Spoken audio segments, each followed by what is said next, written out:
Welcome to Daddy vs. Doctor. Here are your hosts, Pediatrician Dr. Scott Cohen and comedian Sebastian Maniscalco. Hey, welcome again to Daddy vs. Doctor. A really great show. Dr. Scott Cohen here. We find out how he got into pediatrics the today. origin story. And we also have a spelling bee champion from Chicago on, 14-year-old kid talking about his spelling bee. What else did we do today? Suckers and taffy. Suckers. That's Daddy And- snack.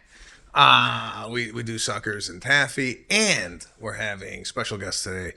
Tom Papa, comedian, has a new Netflix special out that you could stream now. Go and see it. Welcome. Daddy vs. Doctor.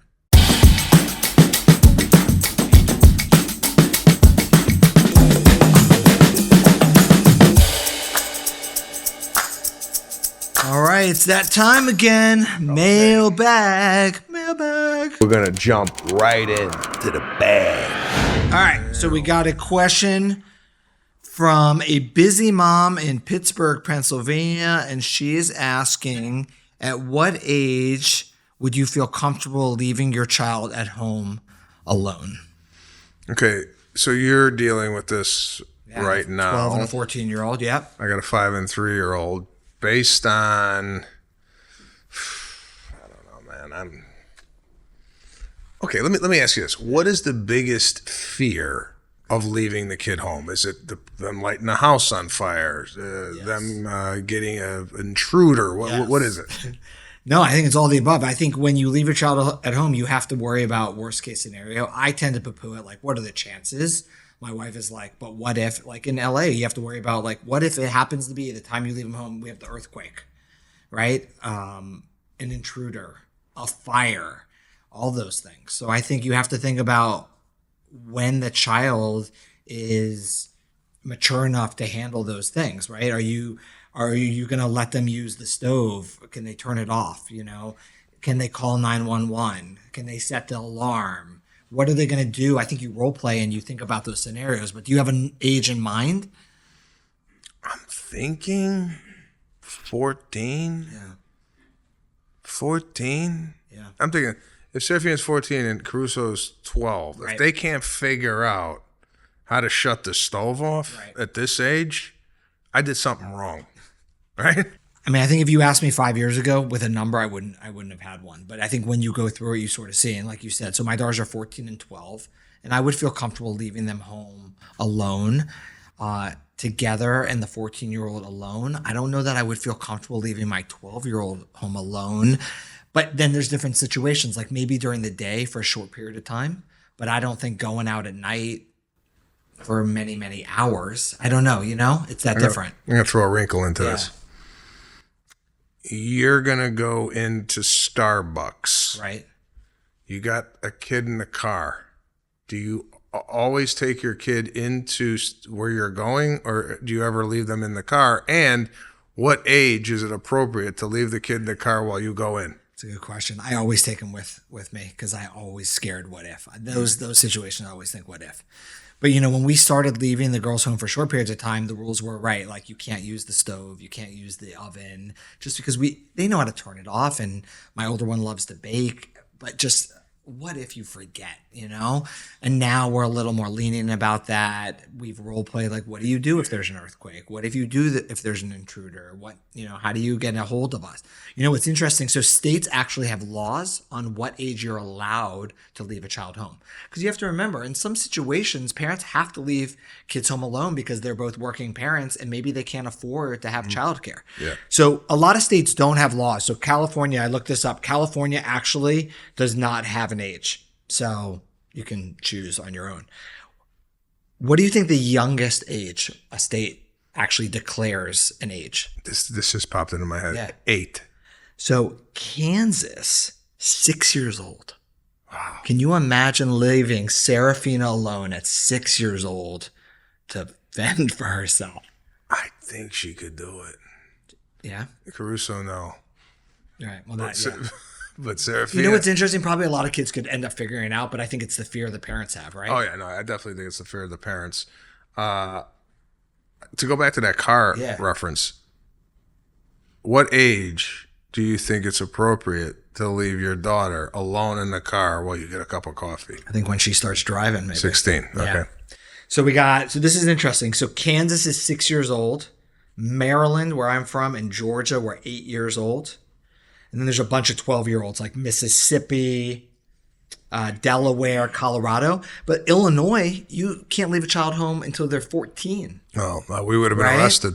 So I think I was home at 10. Yeah, so it's really interesting. Most states are none, but they range most of them between 8 and 12 years of age. I thought Kansas was interesting, 6 years of age. And then some of them do have extra specifications, like it may be 6, but only during the day for so many hours, not late at night.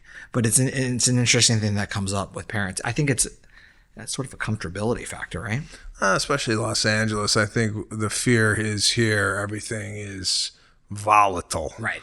You're living in the northwest suburbs of, say, Illinois. Odds are, well, I don't know. Our house got broken in 3 times growing up. Yeah. So who am I to say? And we could have been in the house. Well, did you ever babysit? No. Because I'm trying to think, like, how old were my babysitters? I mean, they weren't so much older, probably early teenagers. 14, and 15, they were taking care of us. So it's not only like they were left home alone, they were put in charge of other humans. Yeah. Do you remember a babysitter that you had growing up? I remember a girl from a couple doors down. What was her name? Do you remember? I don't remember her name. Was she hot? I remember having a crush on her. Okay, I had a crush on her name was Jackie. Yeah. Jackie. Wow. Jackie. I'm debating whether or not to say her last name. No, we'll just leave it at But you got a story? Well, no, I don't have a story. It was You just always like, dress up for her? I put a little cologne on. Yeah. A little down. But yeah. Anyway. Yeah. All right. So for all our listeners out there, what's up, Jackie? Send in your comments. Love to hear at what age you first left your child home alone. That'd be great. Also, I would like to hear from a different generation on this. I'd like to ask my father, maybe my mother, what age they were left alone. Yeah. Because I feel like back then they were left alone a lot younger than, So those of you that are in your 60s or 70s, if you know how to comment, which I highly doubt you do, no, that generation, they don't know how to comment on stuff like this, no? As far as like to do it. Yeah. It's just like, does your mom and dad know how to comment? No. They were watching a video. Not. No. My dad and your dad's going to call us and be like, hey, I did it. And we're like, yeah, but now we're not on. So you can't, nobody's hearing you speak. Maybe we'll get video footage of my dad. We should call one episode. We got to call your dad. We got to call my dad. We got to figure out some things. Yeah, we'll get the dads on here and we'll have a ball with them.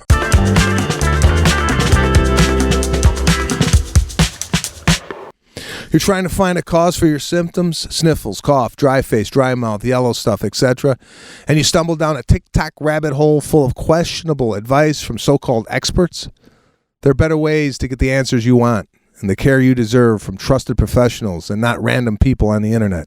ZocDoc helps you find expert doctors and medical professionals that specialize in the care you need and deliver the type of experience you want. ZocDoc is the only free app that lets you find and book doctors who are patient-reviewed, take your insurance, are available when you need them, and treat almost every condition under the sun. When you're not feeling your best and you're just trying to hold it all together, finding great care shouldn't take up all your energy. That's where ZocDoc comes in.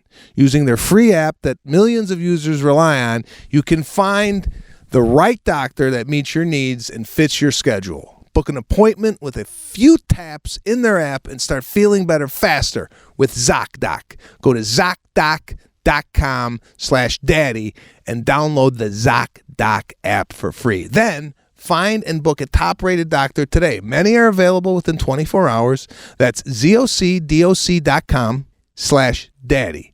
ZocDoc.com/daddy. So wait a minute. You won the spelling bee at school? Yeah, in second grade. Yeah. Second grade. Okay. What word was it? And wait, just say it because Sebastian's going to spell it. Wait, hold on. Say the word. I want to see if I could spell it. Oh, you get... Okay, it's actually easy. The last one was easy. The other ones were hard. Yeah, the other ones were really hard, and then they went to the off list words, and those got easier actually. All right, give us a hard word. Give us a hard one. But well, the word that I went on was oddity. Oh, well, that's a good one. All right, one oddity. of the words that I had to spell. Jesus. Have Sebastian spell it. Let's go with oddity. Let's go Oddity. with I'm gonna go with oddity. Yeah. Now, Remember the etiquette. you have I can you have say to a harder word. you have no. This is hard. Don't be cocky.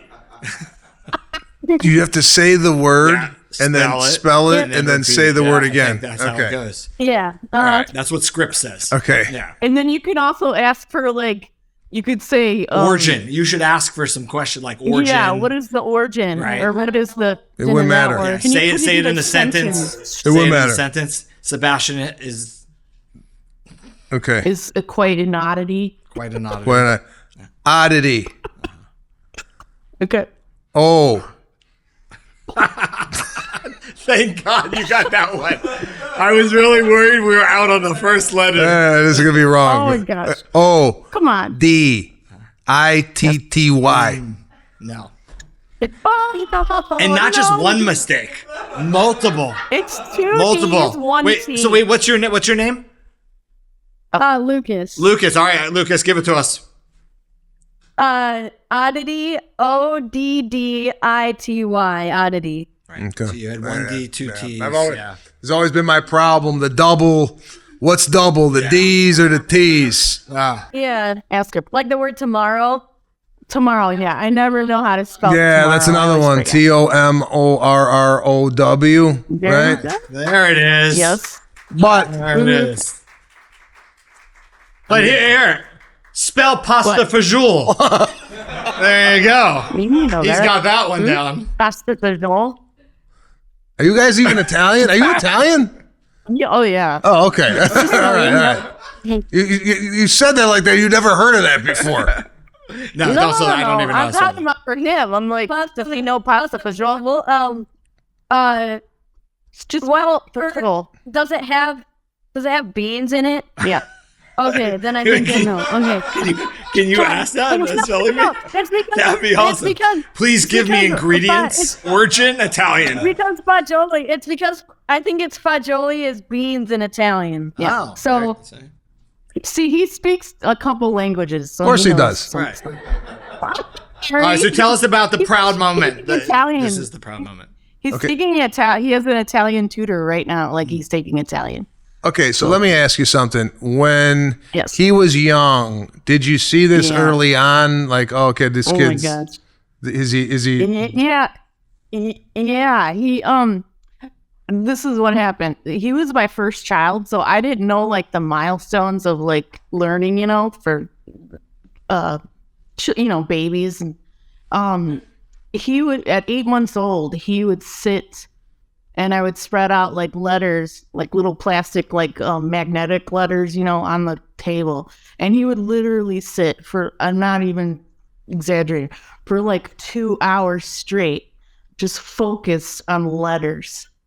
And then by the time he was about a year and a half, he was speaking pretty clearly. Like one morning he came up to me and he said, "Mom, did you know that Mount Kilimanjaro is in Tanzania?" That's what he said to me. And it was like, Yeah, no, this kid's brilliant, and he's not getting it from his mom. come on. Well, on the Italian side, we're not that smart. We're not known for smarts, but we're artistic. We're very artistic, but not. No, I'm kidding. I'm He did it for me, kidding. that's That's for a sure. joke. So let me I'm ask like all you. taking it personally. So to study for a spelling bee, is there studying involved? Like, do they give you words that are going to be on the test, or is this all like you got to figure it out in the moment? Well, it depends on the level. So, what happens is for school spelling bees, you get, it's like, I think is it 250 or 350? I don't remember, but it's one of those numbers and that's how long the word list is. And it goes from 1st to 8th grade as far as difficulty, and you get all of those words to study, like, I don't know how long in advance, a month, 2 months maybe. So it does require a lot of studying. And then another thing you have to prepare for is in case that they go off the regular word list because they haven't declared a winner after just the first words that they gave you. I know that so, and that time they released the words that were going to be next, I think, actually. But when I got to the district spelling bee, because I won the school one, so then you go to the district. That's like 1,000 words, I think. You're at the district level? I think the number of words has gotten bigger since then. But it's a lot of words. And you got to study all those words. And then once you get past district, then it's regional and national. And I think for regional and national, you just get the whole dictionary. So listen, I'm looking at the kid. Yeah. I'm listening to him speak. This is you were born with this, okay? Because I got my nephew Max on Lana's side. The same thing. 8 months old, year. This kid's like looking at maps, going at 3 years old, going, this is where Libya is. This couldn't even make up a country to fake. I couldn't even do it. That's the craziest thing. Just coming up with one was is it innate? Is this you can't teach this? You got some kids are born. This is born. Some kids and some kids learn it, and some kids just have that capability. But there are definitely kids that are way beyond their years early on. You see it early. We had kids like this in school where they were so smart we didn't see them ever again. Like just went on a different track. Yeah, they were like, oh wow, Daniel is he's at Yale. Just put him on a bus somewhere, right? It's like, why did they have school? All the other kids are at the spelling bee. I didn't have to be there. Spelling bee when I joined, out first round, gone. Okay, Lucas, come on up. The next word is the anticipated championship word. If Lucas spells this word correctly, he is our champion. Oddity. Oddity. Oddity. Oddity. That is correct.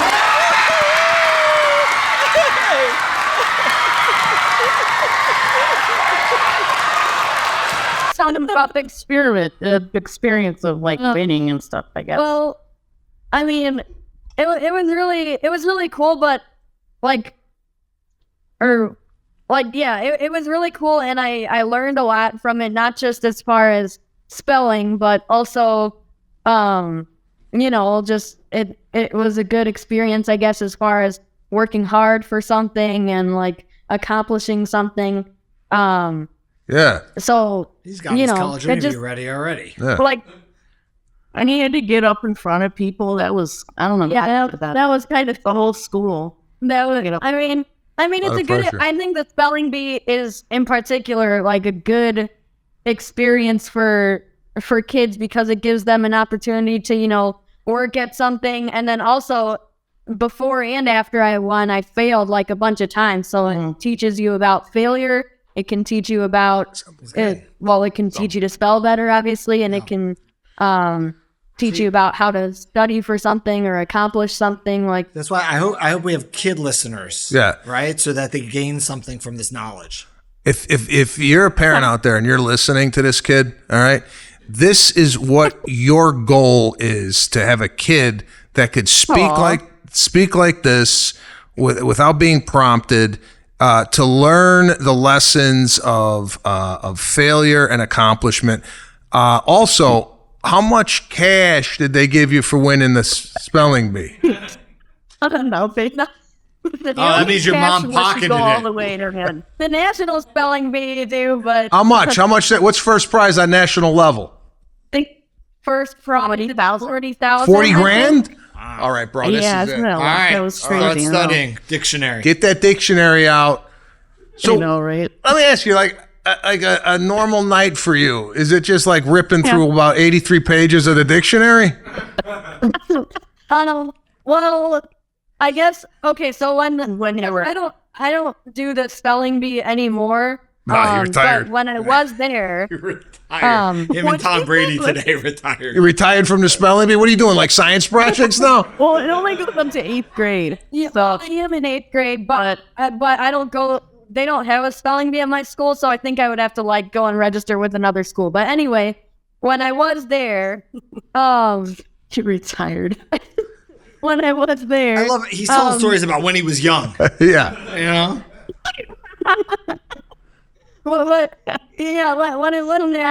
Like studying, as far as when you don't have a list to study from, what you usually do is, I think it's the most valuable to study like the Latin and Greek roots and like the etymology of the words, because that's the part where He thinks etymology is an insect. I thought that was a sushi item. but etymology. I didn't either. I'll have 3 orders of etymology rolls. All right, one more question. Do you do science fair? Okay. Do you do science fair? Well, I would say I'm more artistic. I'm good at math and I'm fine with it. I'm not like, it's not like I hate it or anything, but I would say I'm more artistic. I like writing more and languages. Yeah, writing and language more and history. So more of the humanities. He's more creative, you know? He's always in the more fine art on the wall behind you. You did that? Hey, the artwork? that's me actually. Oh, that's you. I did Mom, that. Mom's good. got like an art. It's really good. She's got like an artist bug in her. Yeah, Is that I a come Christmas from a tree in the whole back? line What the of hell is artists. that? Is that a white tree? What is that? Yeah, it's a decorative tree. Decorative tree. Is that hanging from the wall? What? No, it's not. Oh, it's on a stay. Okay. Nice. It's nice. You got a nice home. You got a nice home. You got a Thank beautiful you. son.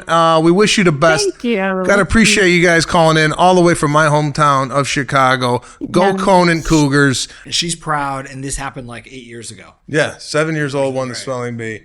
He's now 14, and he's done with it. I think it's time for Toy time. Big Feelings Pineapple. Yeah. 30 pieces already turned off. Anything with 30 pieces to me is going to be a nightmare. This is for ages 3 and up. So what do you think it is before you even open it?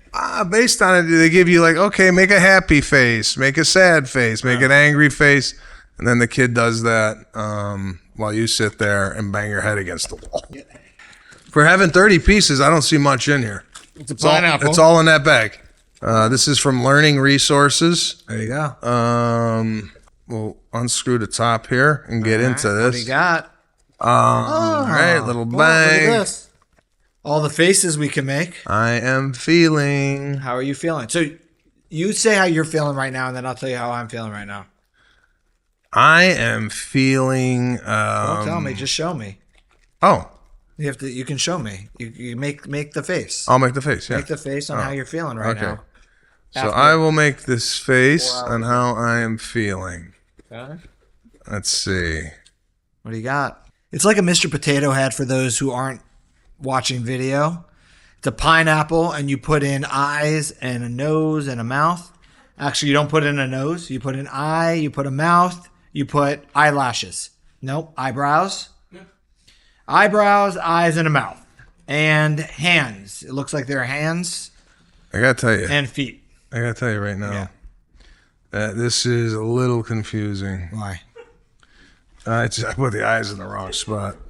Okay, I gotta bring the eyes down. I didn't know eyebrows were involved. You got eyebrows, eyes, a mouth, and hands and feet. All right, let's All right, see. let's see. I'm going to guess what you're feeling. I don't even know if this is going to be a good Let's indication see. of what I'm Let's feeling. see how you're 'cause feeling. I don't know exactly what's available to me. Okay, here we go. Here we You go. got it? Let's see how you're feeling. Okay, here we go. You're feeling happy with bushy eyebrows. Happy. Yeah. Those are some eyebrows. Okay, that was fun. What You do You. do I have? What? Oh, I didn't know there was hands here too. Yeah, they're hands. Okay. Let's see what you got. Oh, yeah, I like these. So That. What else do you got? Let's do this. this actually This is. I actually could have fun with this for a little while. You could have fun with your kids doing this. Yeah, let's do it this way. Let's do it. My son might dig this. Yeah, he's gonna love this. This looks like. What are these? Oh, this is a tongue. I'm gonna do this. This is a tongue. This is for the adult version. All right.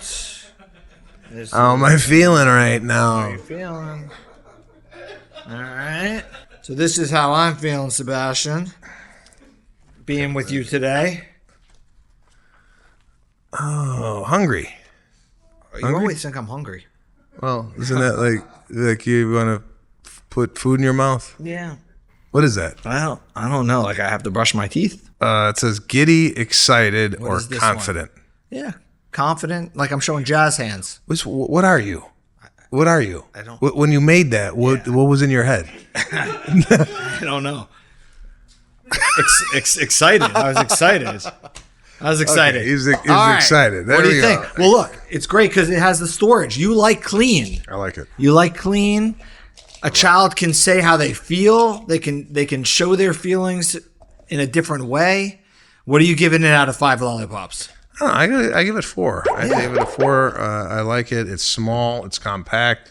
A lot of bang for your buck here. Yep. You could do about 30. I'd say about 30 minutes. This is Like it. good So for like a about- Mr. Potato Head of 30 feelings. minutes. And that was a toy we played with in our childhood. I like 4. 4 Okay. lollipops. 4 out of 5 lollipops for learning resources. Big Feelings Pineapple. Again, if you guys have any toys that you want us to review, please put it in the comments section.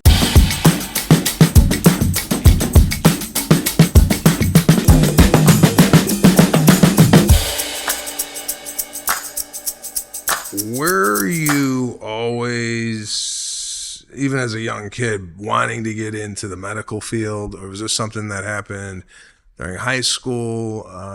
Kind of take us through how you end up in pediatrics, and was there another area of the medical field that you wanted to get into? So I knew I wanted to be a doctor from an early age. We had an art project in grade school. You had a paper mache, something that we wanted to be. When we grew up, it still sits in my, talk about proud moms. My mom still has it in her bedroom. I'm 48 years old. So it's a paper mache doctor holding a baby. So I always thought I wanted to do something with children. I was always growing up like the basketball coach or the tutor. I loved, helping out younger children. From my personality, I'm a little bit jokey. That plays well with kids as opposed to adults. And I always liked science. I always gravitated to science and math. So medicine was always something that I knew I loved and wanted to do. But I didn't really know what field early on. And when I was in college, I, again, was planning to go to med school. So I took all the pre-med courses, but I really enjoyed reading and writing. So I took those as well. I was actually an English major at Cornell. The English people were really fun to hang out with. Not that the pre-med people weren't, but I knew I wasn't going to have a lot of time to do that. So I wanted to do both. And then when I went to med school split up. There's 4 years of med school. And what they do is the first 2 years it's like in the classroom, you're really just learning and memorizing a lot of book stuff. And the second 2 years, you're on rotations. And they take you through different things. You do a surgery rotation. You do a pediatric rotation. You do all different rotations to see what you may like. And it's very quick. You're very quick in those couple weeks to sort of feel like, oh, I really enjoy this, or this isn't for me. And I really like pediatrics, and I loved obstetrics. So I actually thought maybe I'd like to deliver babies. And then you do rotations where you're actually delivering babies. And when you talk to obstetricians and pediatricians, one of the pivotal moments they'll tell you is how you chose one versus the other is, I don't mean this in a mean way. When a baby was born, was I more interested in what happened to the baby or the mother? Because as a pediatrician, the mom delivers and they hand you the baby. As an obstetrician, they deliver the baby goes with the pediatrician, the obstetrician's spending all the time with the mother. And I was always interested in what happened with the baby. And again, with hanging out with kids and having a hopefully jokey, more laid back personality, pediatrics was the way to go. And then I went into training at Children's Hospital Los Angeles for my residency. So that was like the full, I think the story was longer than the actual process. No, I think I've heard hints of that story. I just don't think I've heard it in its entirety. And it's interesting to me to find out how someone chooses the field that they're in. You often hear that, isn't it like heart surgeons or brain surgeons have like this God complex where they think they're God.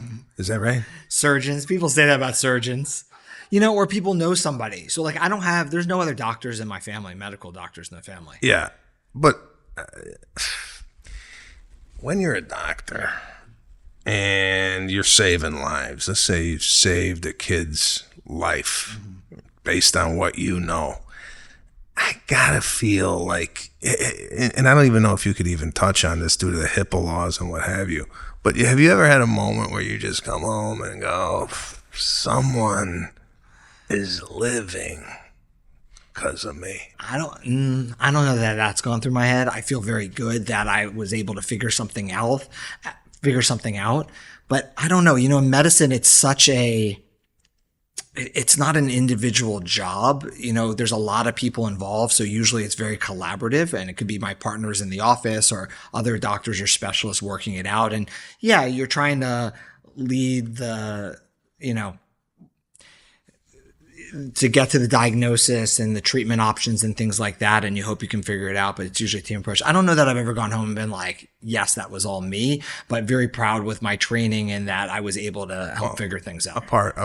Maybe you would have been a part of a team that maybe facilitated it. I would have looked at it as more of an individual accolade. But you know what I like about pediatrics? And another reason I went into it is pediatrics is one of the few fields of medicine that actually has more to do with education than any other field. Like most of what I'm doing is this. I'm sitting with patients. We're talking about what things we can prevent, safety issues in kids. Yes, there's diagnosis and treatment, but a lot of it is education and prevention. And my father, who has his doctorate in education and was always involved in education, I always loved that part. I actually thought maybe you asked about other jobs. I actually thought about, could I be a teacher? I love teaching. And in my last semester at Cornell, I actually substitute taught in the Ithaca school system for a while, and I loved teaching. And pediatrics, I feel like I picked a field of medicine because it lends itself to that, a lot of education, which I really enjoy. Okay, I want to get into some of the perks of being a pediatrician. And for example, a lot of people might not even know this or think about it. You go to the hospital quite often to see babies. Do you get free parking? Do I get free? Yes, at Cedars, I get a pass and I get to go in. So you get a pass in and the out. doctor's lot. Doctor's lot. Yes. I pay dues there though. You pay dues. Probably part of that. Okay, so you get like free parking at the hospital. Yes. Okay, have you ever used that free parking not to go into the hospital, but to go to dinner somewhere around the hospital? Nothing close to that close. Parking. No. Okay. I have to pay for my own coffee. Yeah, is there a break room or somewhere in the hospital on the floor that everybody kind of hangs out and go, Jesus, you see that baby? No, not when we're rounding, but when you're in residency. So when I was at Children's Los Angeles, there's rooms that everybody hangs out because you're there for many, many hours through the night. And, you'd have your the tub of Twizzlers that you get from Costco and the big goldfish. It was disgusting. You're just constantly eating nonstop. And that's where you sort of hung out, slept, and talked about everything. Okay, while you're doing your residency at Children's, and I know this because I spent many a nights at Children's Hospital with Serafina, you ever hear like a dinging, like a ding, like the people are dinging, right? Yeah. And then you look up and go, again? If you ever looked at the ding going, is a rotation based on the ding? How do you determine who goes into the room to take a look, or do you have a sign? You have a sign. So each doctor has certain number of patients that are your patients and you're in charge of. So you're going to be in charge of that. And then overnight, there's a set group that's in charge of the whole floor. So anything that happens, every ding on that floor, you're going to all night long. Okay. Yeah. This is what I did when I was at the hospital. Yeah. I don't know if you know this. You're the person who's dinging all the time? You know what I did? No. I brought in donuts, pizza, cookies for the floor. We like people like you. Okay. Yeah. If I'm doing that, do you look at my room and go, anything they want? Everybody gets great care, but we appreciate you. No, but what I'm saying, I know everybody gets great care. I'm not saying that. But we do appreciate it, and we know you, that you care about, like, you understand what we're going through. Yeah, that we're there through the night. We're not eating well. We're not sleeping well, and that's like super appreciative. Yeah. Okay. Yeah. So there was a night there. It got a little hairy. Yeah. Okay, and this is what I don't like about hospitals, and you tell me if I'm wrong. I feel like the graveyard shift at a hospital, a children's hospital, is to see students. Okay. Right? And then, like, when 8 a.m. comes around, they bring in the good ringers come in. Yeah. No. Is there anything to be said about, like, because you know how it works on an airplane, right? Right. Airplane, first class, the flight attendant is the less experienced one. Oh, I didn't know that. Yeah, because they put them up because it's more demanding.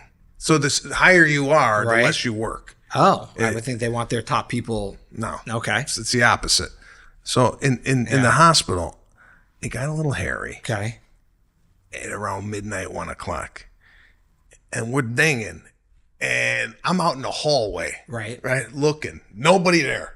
Right. Right. So a woman comes, I go, what the hell, where were you? They said they had a code red on wherever. They had a different floor. Yeah. Now, me as a parent, I'm looking at my daughter can't breathe, right? This to me is my code red. Right. And then I was going to go, I brought you donuts.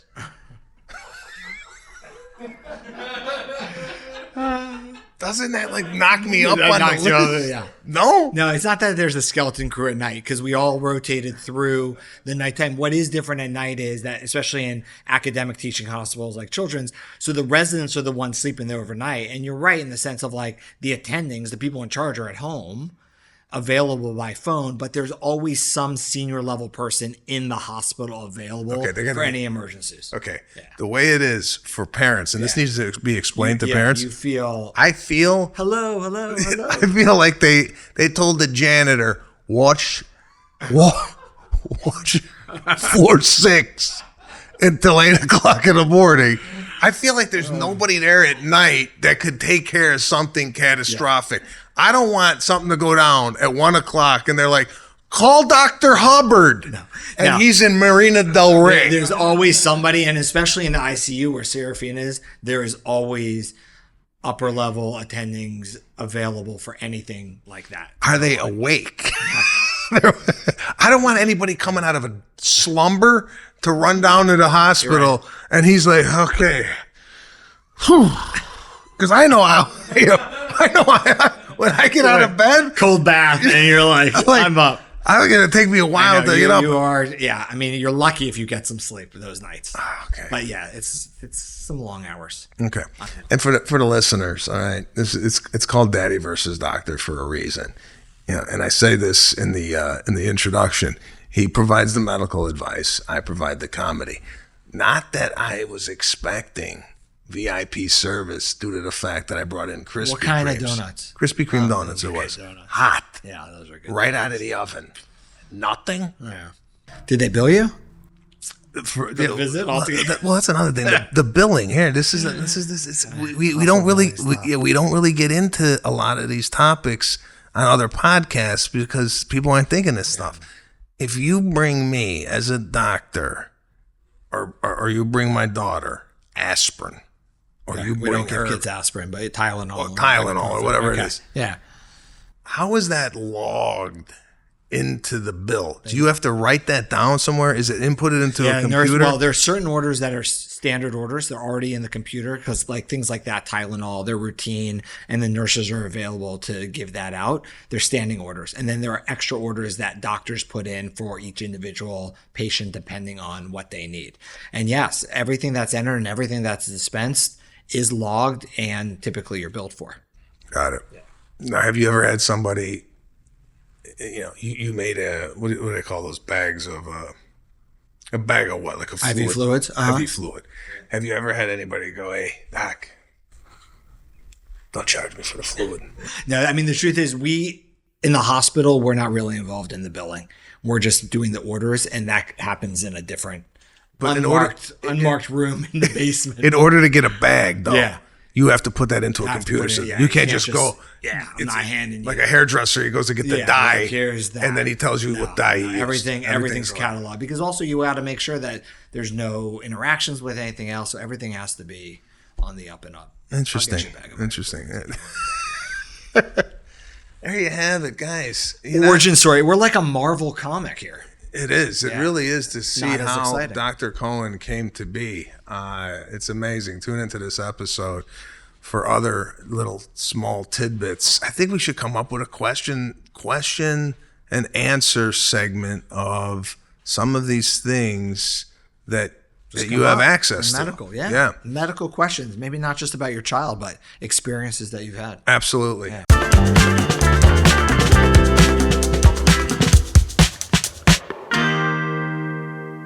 This is Tom Papa, dear friend of mine. Tom, thanks for coming. Comedian. Nice to see you. Father. I want to jump right in to parenting Go. with you because you have kids older than mine. I believe we were talking about this recently, that is your kid going to college or in college? I have a junior in college Yes. who is now studying overseas, which is insane, and a senior in high school. So she'll be leaving next year. So this will be good for me because this is what I have to look forward to. I have 2 girls, 7th grade and 9th grade. So lead the way. It's a sweet spot. You're both in sweet spots. Sweet. You are both living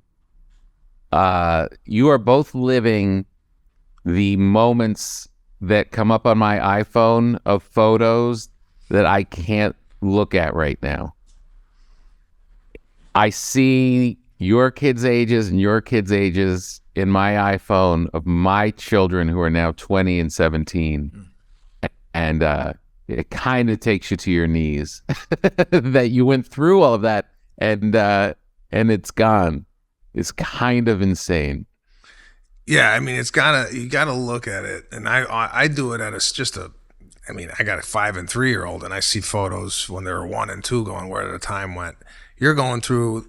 They're in college. They're going to college. You're a year away from being an empty nester.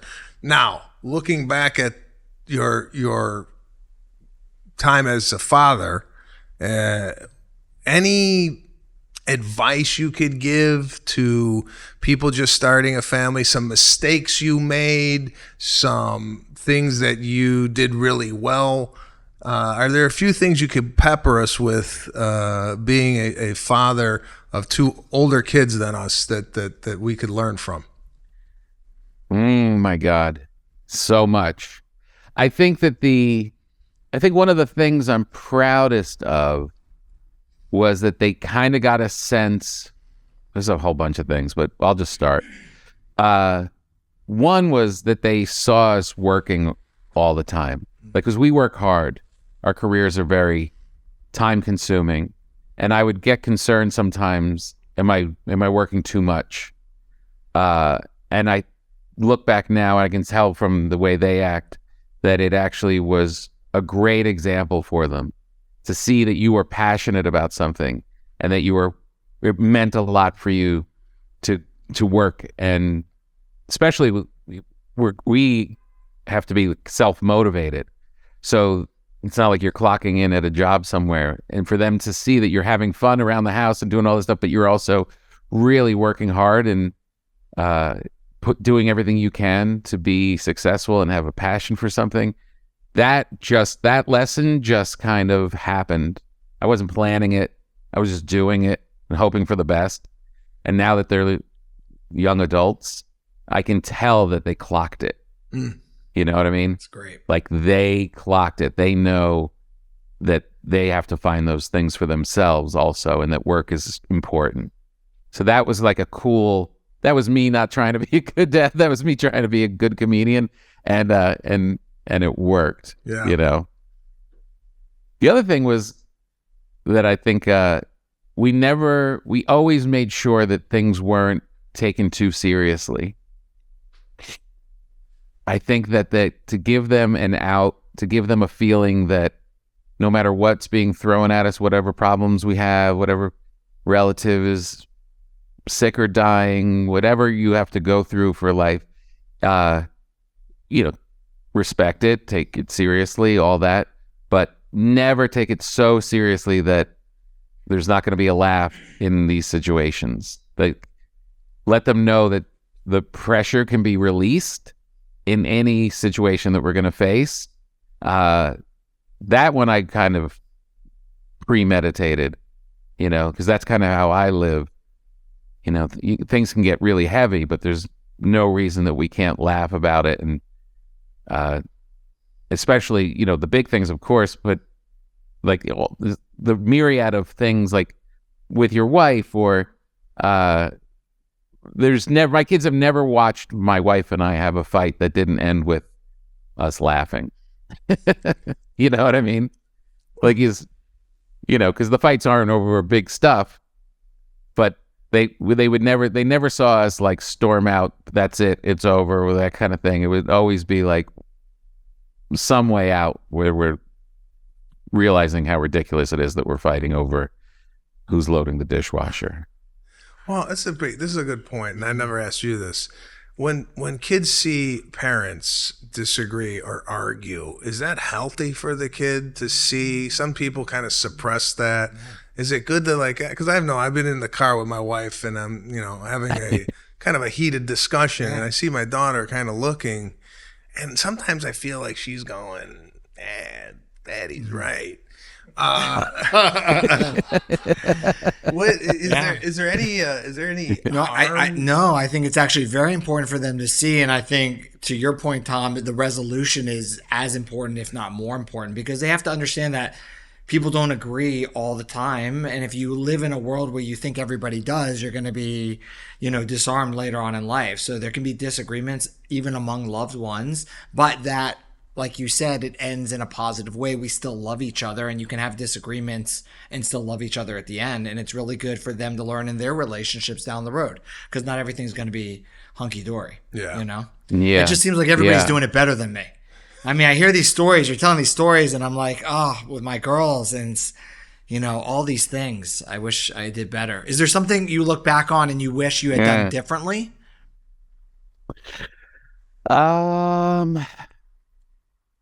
Yeah, I mean, I guess the one regret that you can't go back and fix, we are on the road a lot, and as comedians, it's like you're on the road, but I would always kind of rationalize it that, all right, so we're gone Friday and Saturday, but then we're back on, like, I'd watch businessmen, friends of ours, or businesswomen, and who traveled sometimes more than us. And, and they would travel, and then they'd come home and then go to the office and then put in 12-hour days. And it's like, as comics, you come home on Sunday and then you're there. You're in the house, till next Thursday. So like, we were around a lot more. But, and look, you can't kind of control this stuff, but looking back, those weekends do matter. There's things happen when there's downtime. It's like, so Dad's here, but it's Monday and I'm going to school and I'm hustling and my wife is hustling, and if I could have been around more on weekends, and I didn't even go that hard, but I just know, looking back, like, could I have gone lighter on the road? I don't know. Sebastian, like, I know you're always balancing that. That's the price we pay. Yeah, you know what though? To your point in regards to like business people, I see people working 8 to 6, Monday through Friday, and yeah, they're there on the weekends. But are they there? But for a little bit in the morning for a kiss goodbye, and maybe they don't even see their kids go to sleep.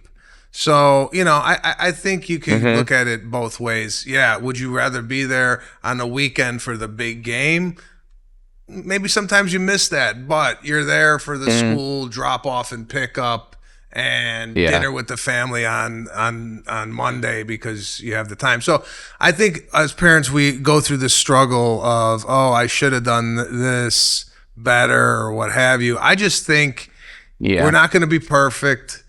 You did what you can. You did the best you could do, and I know it's hard not to judge what you did or what you're going through, but in the end of the day, I mean, if you're looking at your kids going, hey, man, we did a wonderful job. We got two, great kids. They're in school. They're not getting in trouble. I think that's all you could ask for. I mean, what's the alternative? You're there the whole 18 years sitting there. Nobody wants you there. And then you're going, what the hell did I do? I could have been in Fort Lauderdale selling out the theater. So, I don't know. Right. It's No, I pretty much think I'm pretty perfect.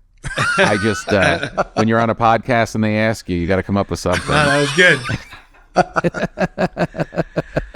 So, now that you're, going to have basically two kids in college, have your wife and yourself discussed what's the next chapter for you guys? Are you going to work as much? Are you going to is that even a discussion, or you just turn around and boom, it's just you two? Yeah, there's no real sit down, but you definitely talk about it. The one thing that's on my mind now is that, we're from the East Coast. My kids seem like they're gravitating back there for school, and we're in the West Coast. And, so we don't want to, we want their house so they can come home to and stuff. So we're not going to pull up stakes and go. But I'm thinking we could go back the way we were before kids, when we were living part in New York and part in LA. And I was thinking, well, that'd be cool. Like, keep the house and go rent a place in New York for 3 months, or 4 months. And that would be fun. But we didn't time it out really great with the pets because they're all still alive. And now you have turtles. we've got dogs and cats and a lizard, and it's like I didn't realize. Oh, when the kids are gone, we're not really free. We still have to. We're still burdened by these pets who apparently are going to be around for quite some time. Well, you talk about We pets here, and we haven't really discussed this on the podcast.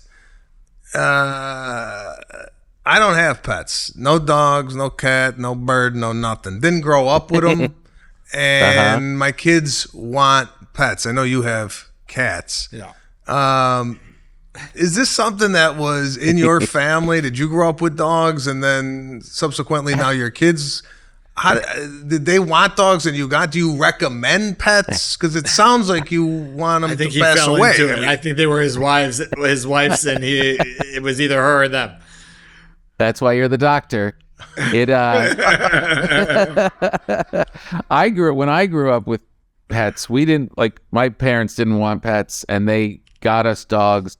And anytime the dog would act up, my father would give it away. So I looked at pets like I didn't like an army buddy. Like, you don't want to get too close because you don't know what's going to happen. That was me with pets. I was like, yeah, it's cute, but they gave away my last two. I don't know how long you're going to be around. So I totally acknowledge I have an emotional wall with animals. And my wife, though, she grew up, they talk about the dogs with their childhood like they were like part of the family. So this dog and its life, and that she had like a pet rat that she used to like drive around with like on her bicycle, and a pet like it was on her shoulder like an animated movie. And she loves animals. And she thinks that a house with no animals, it's like it's missing a heartbeat or something. And she is wrong. I think cats are a lot easier. Look, the kids, when you see the kids with the pets, it's joyful. It definitely teaches them stuff. It's emotionally, I think, probably positive. But if I were to do it again, and I'm saying this while the dogs are literally under my desk, earmuffs, I would stick with cats. Yeah. cats are easier. You can kind of move and they don't require as much. But but Sebastian, it's like there are dog people and they are different from you. they like dog people. My sister is dog people, and the dog will come up and lick her whole face, and she just keeps going about. Like, if that happens to me, I'm in the bathroom, I'm washing off my face. I just had this dog just give me a bath with its tongue. And she would see me like recoil when the dog would, and she's like, "You're not dog people." And I'm like, "I'm trying. I'm good. I've got Bella." She's like, "Yeah, but you don't feel it. It's not natural to you." And it's not. Yeah. If you need at least one, because is your wife into pets? Yeah, my whole family's into pets. I just never had one, and I feel the same way you do. I feel like it's not natural. Like when I go to somebody's house and they have a dog, my immediate response is not to go down and play with the dog. Right. It's more, very. I just bought these pants. Relax. Well, that's like my brother. They can't go away unless they find somebody to stay at their house with the dog, because they won't board the dog. They won't go. They go to restaurants with the dog. And this isn't a tiny little put it in the purse dog. This is like a golden doodle that looks like the big red dog. I mean, it's humongous. So yeah. It's as much work as you, I'm sure, feel like it is having children. The dogs almost take up more energy. Like they are needy, and they bark, and they have to be walked, and they have to go to the vet, and eventually you'll be able to rationalize with your kids, like, no, we don't do that now, or go to bed now, or be quiet now. And the dog, you never reach that point. Even the best trained dog, they're a headache. They're a lot of work. So it sounds like your wife's staying in LA with the animals, and you're moving to New York. Right, exactly. Right now, my dog is growling, and she does this every day. Every day at this point, she's at the window growling because our neighbor takes their kid in a wagon down the street, and a toddler, and my dog acts like it's an alien invasion. They're annoying. Oh man. So, your kids being older, and I often looked at my kids being the age they are and go, "Oh, my daughter's going to be kind of this type of adult, or this type of teenager, and my son's going to be this type of." Did you see early on their personalities develop, and then they kind of fell into that category throughout their entire life? Or was one kind of, let's say, shy when they were 6, but now is outgoing at 17? Is there a point where you determined what kind of people you had on your watch? Yeah, and I kind of sensed it early, and they showed up with their personalities. Like, they came into the house day one, and they were cooked. Things have changed. Like, they react to the world, but that person that's reacting to the world is still that person that we brought home. And I see pictures of them when, like, in that first year. That one daughter she's the same now, and the other one is the same now. They were both. I couldn't believe how you just walk out of the hospital and you're you. Things will influence it, but and I saw it with my nephews. I know nature versus nurture, and I think nurture affects you, and you can have things that arise and things that stunt your growth, or you have challenges or whatever. But the person that is hardwired, it's they're 20 and 17, and it's held. Yeah, I couldn't agree with you more. I joke that I don't understand the nature nurture debate for anybody who's had more than one child, because you don't parent different enough to have two kids that are so different. And I see this whether they're siblings, even twins, same sex, different sex. It's like they do come out a very specific way. And the one who needed things right away and mommy to get out of the shower and feed her, even as a teenager, the needs are very similar. The one who sat in the corner sucking her thumb and was sort of to herself a little more now is very similar. Right. Reacting to the world obviously differently for that age, but that personality was very much there early on. Like we knew who they were. It's amazing. Yeah. It kind of takes the pressure off when you're new to it. Like I have a good friend they're having their first baby tomorrow. And I told him, it's like, you've done almost all the work. Now you just have to be around. Now you just have to be around and react. They're going to show up and they're going to be ready to go, and you don't have to make them. You don't have to build them. They are built. You just have to protect them and love them. That's really your only job. It's funny. It's good advice. You know, sometimes I think we put more into it than it actually is worth. I think if you're just there participating, giving some guidance along the way, that they're going to be fine. I think sometimes we get caught up with overthinking things maybe a little too much. Maybe especially we're the problem. Maybe we're Maybe we just didn't do anything. They'd be better off. I know. Well, you look at kids that grow up in other parts of the world where, you know, they're poor and there's no parents around, and then you'll meet these kids like in college who came from like Uganda, and they're like dialed in and ready to go. And it's like, I always thought, well, if kids are surviving all around the world, they're going to be able to survive in LA, in my house. You know what I mean? Like, I really just be there and just love them and keep your family involved with them. And of course, you try and feed them as much as you can, you know, things that you think are valuable. But a human being is a remarkable thing. You just show up, and I guarantee, like, there's got to be home movies of you, Sebastian, not that different than what your fans see walk on stage in a theater. Well, you know, I was a shy kid, you know, and, you know, you don't kind of equate shy to being, you know, a performer, or maybe you do, I don't know. But I mean, no one would have guessed maybe that I would be doing stand-up comedy. If you talk to people in my high school and my elementary school, he was so quiet. We didn't know. Well, you kind of are off stage. You're not the guy on stage when we're hanging. I was going to say that. He's not fun off stage. Oh, he's so I agree. He's exactly what he's describing. One of the shyest, most boring people I know. Give us more. Speaking of comedy, and you know, you have a Netflix special out right now. You got a book coming out later this year. You're a very talented guy. You're a very funny guy. Has any of that bled into your daughters? Do you see that in them? Do they have a funny bone, or does it skip a generation? What's the...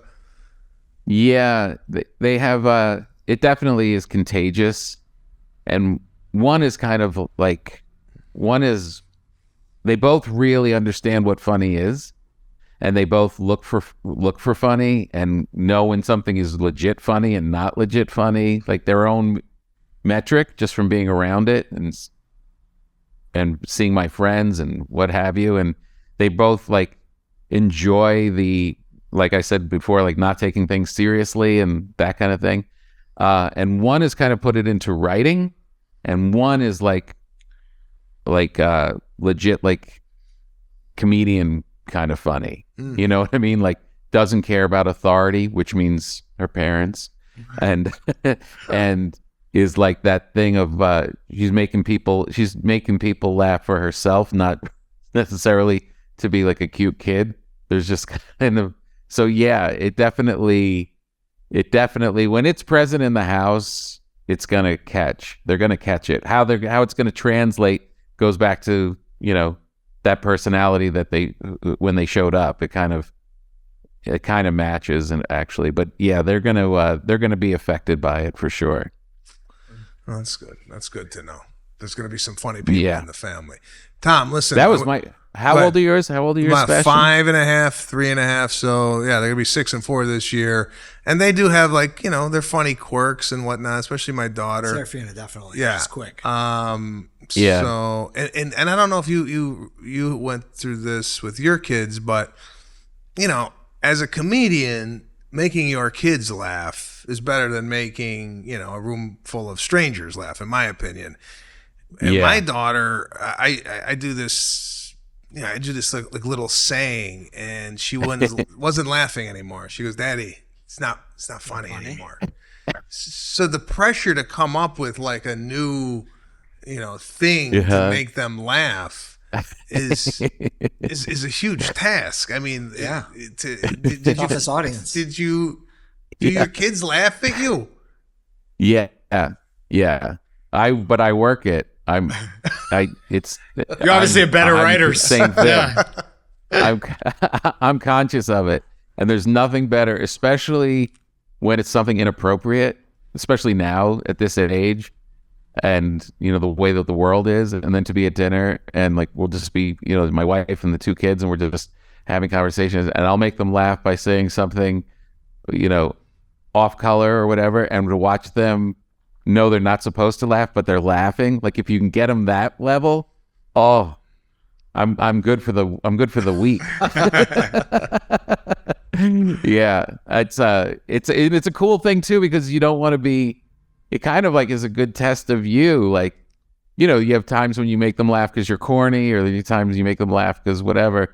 But if you can like throw them something legit that they laugh at that age, when they're everything in their being is like, my parents are stupid. Yeah. And if you can get that laugh out of them, that's an accomplishment. I feel it turns the tables when they go from dad's a dork to like dad's really funny. Yeah. It's it's something else.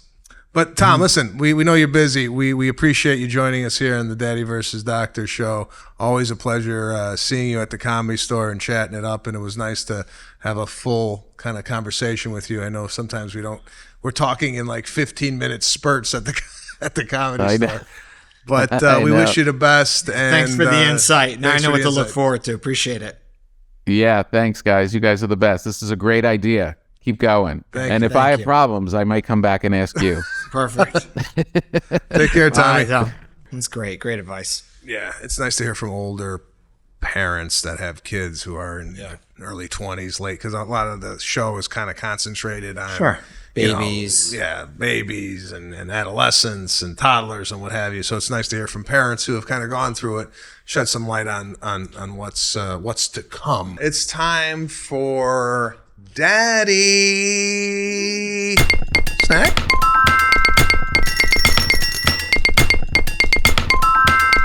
Zoli Pops. What is it? Zoli Pops. Zoli Pops, the clean teeth pops. So Zoli Pops are lollipops, and I think, if I'm correct, let's see, do they have xylitol in them? This does. Yeah. So xylitol is a way, so like sugar has causes cavities, but xylitol, and they'll make like xylitol wipes that you can put on babies' teeth and can help prevent cavities. Xylitol is gas-inducing.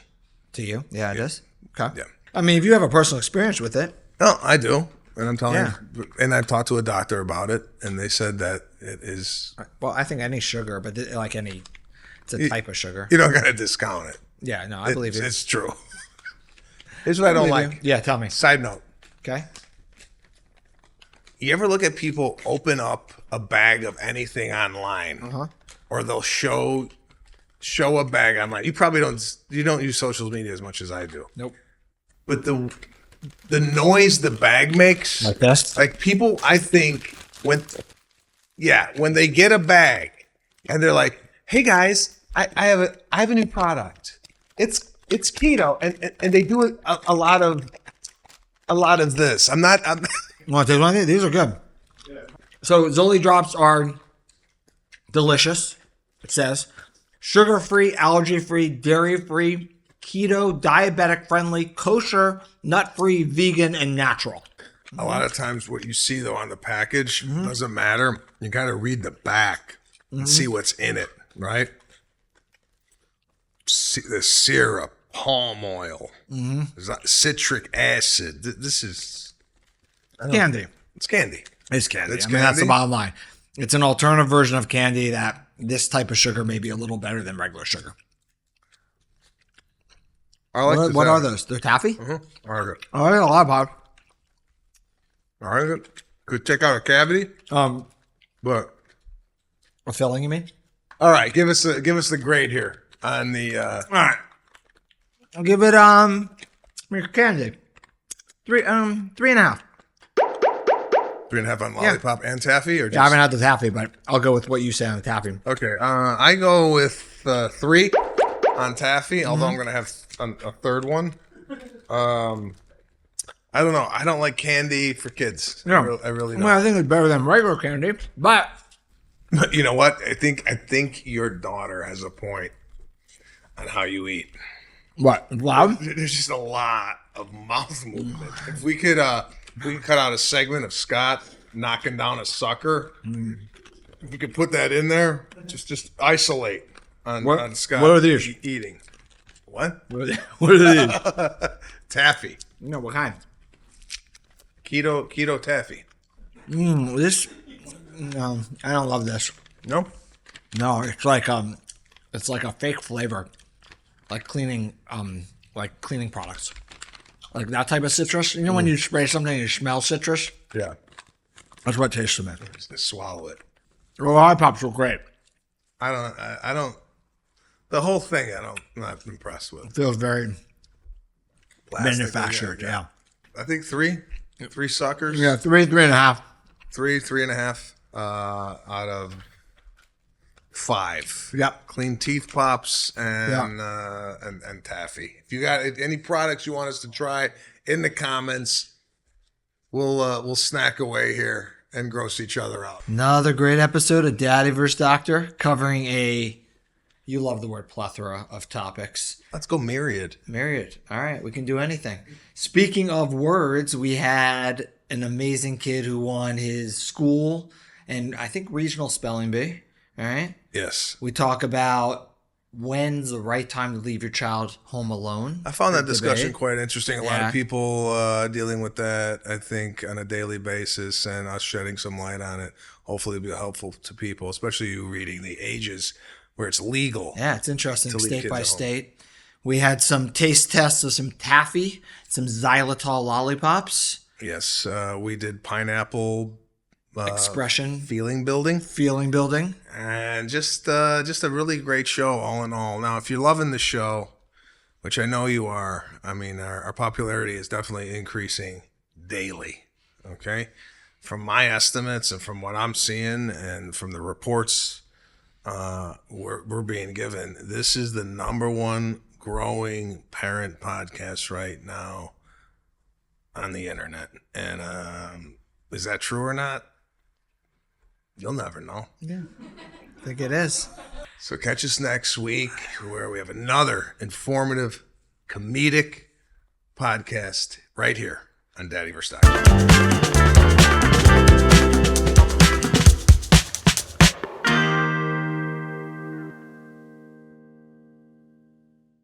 The opinions expressed in this program are not intended as professional medical advice, as a diagnosis, as a treatment protocol, or as a substitute for professional medical advice from your physician. Please consider your own medical history and consult with your own physician for your specific healthcare and/or medical needs and about your concerns for yourself and your family.